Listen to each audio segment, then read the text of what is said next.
Pan आहे madam. पण आधार कशाला लागतंय?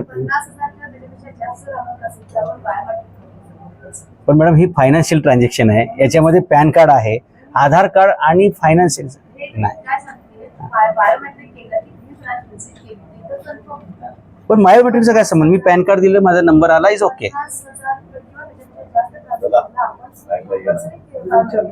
असं काही GR आहे, असे काय स्टँडिंग इन्स्ट्रक्शन बँकेचे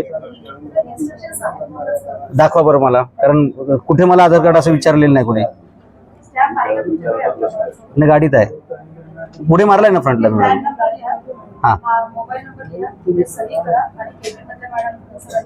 सही केली ना मी तिथे, पाठीमध्ये सही केली आहे.